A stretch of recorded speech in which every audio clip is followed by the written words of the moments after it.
اس کے تحت اب منگل، بدھ اور جمعرات کو منتقلی کی درخواست، ضمانت کے متعلق مقدمات اور دیگر متفرق مقدمات کی سماعت کی جائے گی۔ اس کے علاوہ ان دنوں کے باقاعدہ مقدمات کی سماعت نہیں کی جائے گی۔ سپریم کورٹ کے ذرائع سے دی گئی اطلاعات کے مطابق یہ تبدیلی بنیادی طور پر نوٹس کے بعد مقدمات کی التوا کو کم کرنے کے لیے کیا گیا ہے۔ ملی جانکاری میں بتایا گیا ہے کہ اگر ضرورت پڑی تو اس نظام کا دسمبر 2024 میں یا اس سے پہلے جائزہ لیا جائے گا۔ واضح ہو کہ ابھی تک نوٹس کے بعد کل مقدمات 3731 ہے، جن میں سے 2930 اور اہم 16387 اور متعلقہ مقدمات شامل کیے گئے ہیں۔ وہیں باقاعدہ مقدمات کی تعداد تقریباً 21639 ہے، جس میں سے 10988 اور اہم 10651 متعلقہ مقدمات منظور کیے گئے۔ فضائی آلودگی کی وجہ سے دہلی کی حالت روز بروز تشویشناک ہوتی چلی گئی ہے۔ دہلی اور اس کے آس پاس کے علاقوں میں فضائی آلودگی خطرناک حد تک بڑھ چکی ہے۔ دوسری جانب پڑوسی ملک پاکستان کی حالت تو مزید خراب ہے۔ پاکستان کے شہر لاہور اور ملتان میں AQI 2000 سے تجاوز کر چکا ہے۔ اس کے پیش نظر پاکستانی حکومت نے ان دنوں شہروں میں پوری طرح سے لاک ڈاؤن لگا دیا ہے۔ قابل ذکر ہے کہ ہر سال سردیوں میں سندھو گنگا کے میدانوں میں فضائی آلودگی خطرناک حد کو تجاوز کر جاتی ہے۔ ہر سال دیوالی کے بعد شمالی وسطی ہندوستان میں پرالی جلانے کا سلسلہ شروع ہو جاتا ہے۔ اس کی وجہ سے دہلی سمیت کئی آس پاس کے علاقوں میں فضائی آلودگی بڑھ جاتی ہے۔ حال ہی میں امریکہ کے خلائی ادارہ ناسا نے ایک سیٹلائٹ تصویر جاری کی ہے، جس میں ہندوستان اور پاکستان کا ایک بڑا حصہ سیاہ دھند کی چادر سے ڈھکا ہوا ہے۔ سردیوں کے موسم میں دہلی میں 72% ہوا شمال مغرب سے ہی آتی ہے۔ ان ہواؤں کے ساتھ راجستھان، پاکستان، افغانستان کی دھول مٹی دہلی اور اس کے آس پاس کے علاقوں میں پہنچ جاتی ہے، جس کی وجہ سے آلودگی بڑھ جاتی ہے، ساتھ ہی فضا کی اوپری سطح تک نہیں پھیل پاتی۔ اسی وجہ سے دہلی میں تیزی سے فضائی آلودگی بڑھنے لگتی ہے اور لوگوں کو سانس لینے میں پریشانی ہوتی ہے۔ دہلی میں فضائی آلودگی میں اضافے کی تمام وجوہات میں سے ایک اہم وجہ کسانوں کا پرالی جلانا بھی ہے۔ دہلی اور اس کے آس پاس کے علاقوں میں کسان کھیتوں میں پرالی جلاتے ہیں۔ حالانکہ کسانوں کو اس عمل سے روکنے کے لیے حکومت ہند نے کئی انتظامات کیے ہیں۔ کسانوں کو پرالی فصل کے جلانے سے روکنے کے لیے حکومت ہند نے CRM اسکیم شروع کیا۔ باقیات کا انتظام ہے۔ اس اسکیم کے تحت کسانوں کو سپر SMS اور اس کے علاوہ ٹریبوہیٹی سیڈر، روٹاویٹر اور سپر سیڈز خریدنے کے لیے سبسڈی دی جاتی ہے۔ یہ مشینیں پرالی کو جلائے بغیر ختم کرنے میں مددگار ہے۔ روسی صدر ولادیمیر پوتن نے ایک ایسا قدم اٹھایا ہے جس سے دنیا میں نیوکلیائی جنگ کا اندیشہ پیدا ہو گیا ہے۔ دراصل امریکی صدر جو بائیڈن نے جاتے جاتے یوکرین کے حق میں ایک ایسا فیصلہ کیا جس سے روسی صدر ناراض ہو گئے ہیں اور انہوں نے منگل کے روز ترمیم شدہ نیوکلیائی پالیسی پر دستخط کر دیا۔ اس نئی پالیسی کے تحت اگر کوئی ملک کسی نیوکلیائی اسلحہ سے لیس ملک کی مدد سے روس پر حملہ کرتا ہے تو اسے ملک پر مشترکہ حملہ تصور کیا جائے گا۔ اس حالت میں روسی حکومت نیوکلیائی اسلحہ کا استعمال کر سکے گی۔ غور کرنے والی بات تو یہ ہے کہ پوتن نے یہ قدم تب اٹھایا ہے جب روس یوکرین جنگ کے 1000 دن مکمل ہو چکے ہیں۔ ترمیم شدہ نیوکلیائی پالیسی میں کچھ شرائط ضروری جوڑ دیے گئے، لیکن یہ دنیا کے لیے تشویشناک ہے۔ روسی صدر پوتن نے یہ فیصلہ ایسی صورت میں لیا ہے جب بائیڈن حکومت نے جاتے جاتے یوکرین کی طویل دوری کے میزائلوں سے روس کے اندر حملے کی منظوری دے دی ہے۔ اس منظوری کے بعد ہی روس نے سخت رد عمل ظاہر کرتے ہوئے منہ توڑ جواب دینے کی بات کہی۔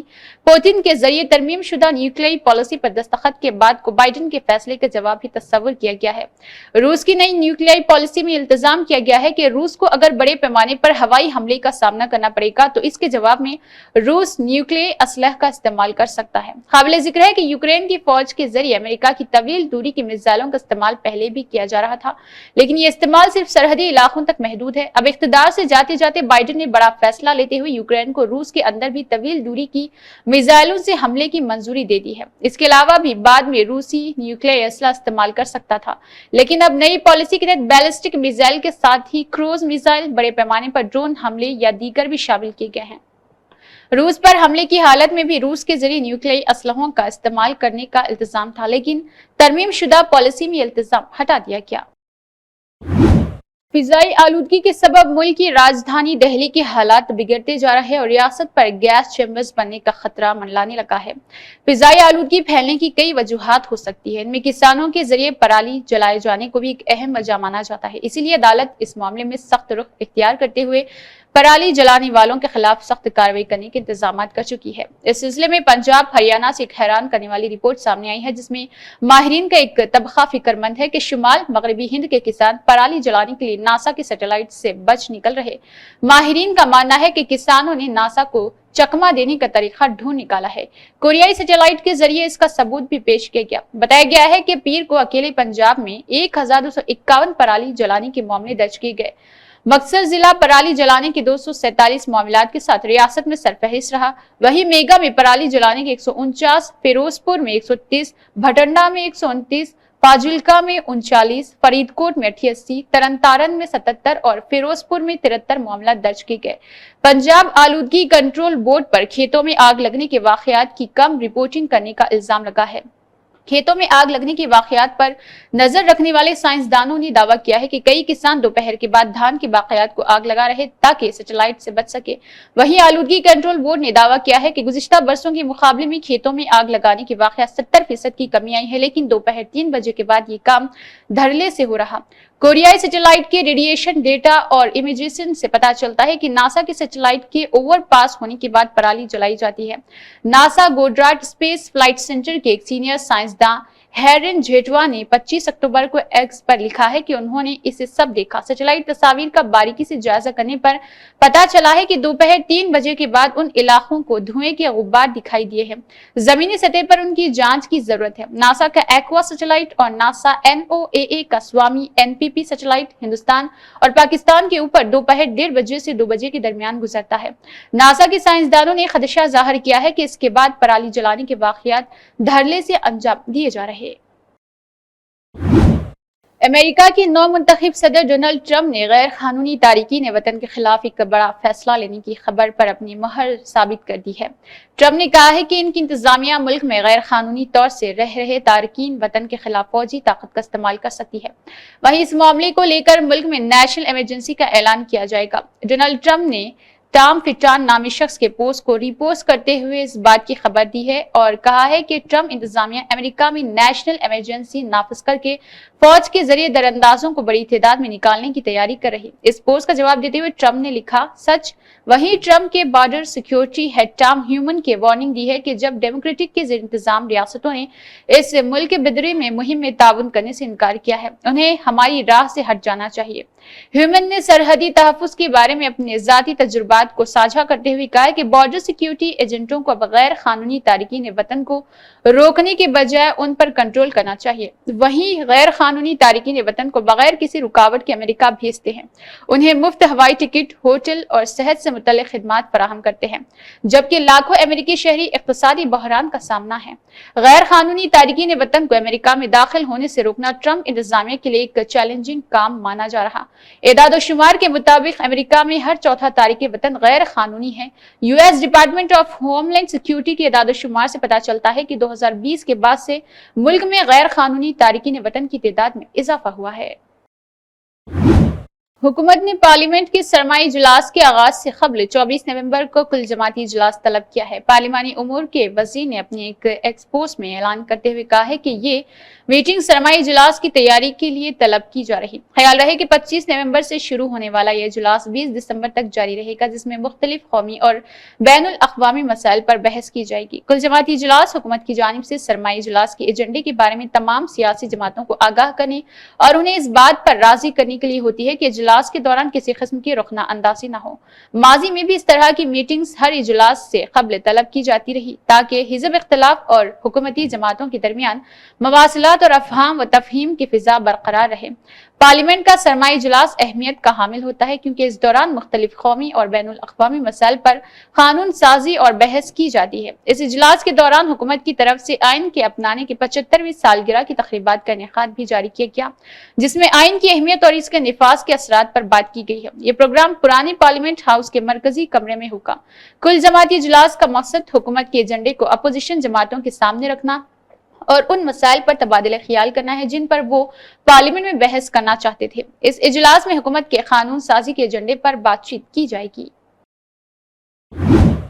برازیل کی میزبانی میں ڈی جنیرو میں منعقد 19ویں G20 سربراہی اجلاس کے پہلے دن غزہ، لبنان اور یوکرین میں ہونے والے پیش رفت کے حوالے سے ایک بیان شائع کیا گیا۔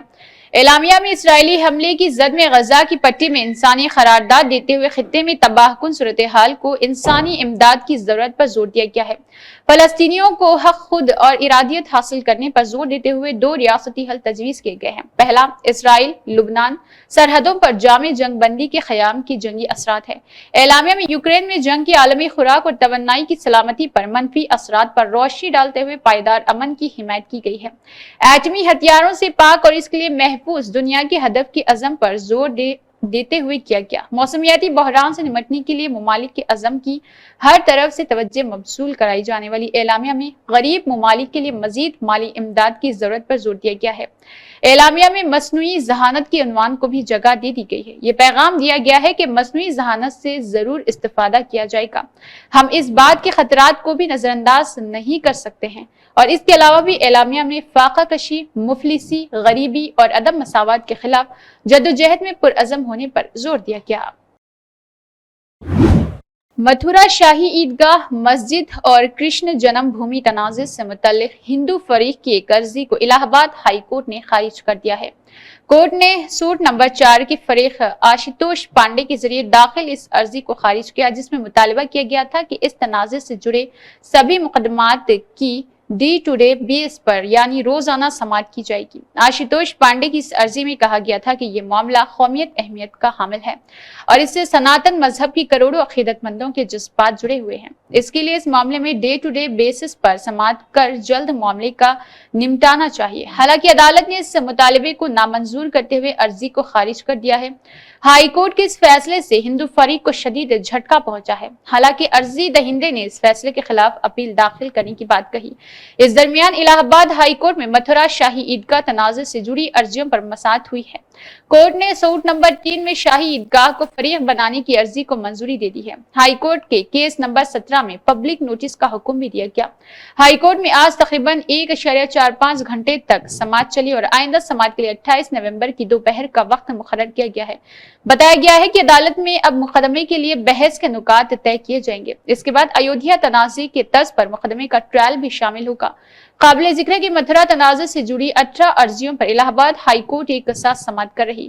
جسٹس رام منوہر نارائن مشرا کے سنگل بنچ میں اس معاملے میں سماعت ہو رہی ہے۔ گزشتہ دنوں ہی عدالت نے متھرا شاہی عیدگاہ سے متعلق سبھی معاملوں کی ایک ساتھ سماعت کا حکم دیا ہے۔ سعودی عرب اپنی راجدھانی ریاض میں صحرا بندی سے نجات پانے کے لیے اقوام متحدہ کی کانفرنس یعنی UNCCD کی میزبانی کرنے جا رہا ہے۔ اس سے قبل سعودی عرب کے نائب وزیر برائے ماحولیات، آب و زراعت ڈاکٹر اسامہ اور اس کے علاوہ بھی خشک سالی سے نجات پانے کی صحرا بندی کے لیے ہندوستان کی کوششوں کی تعریف کی ہے۔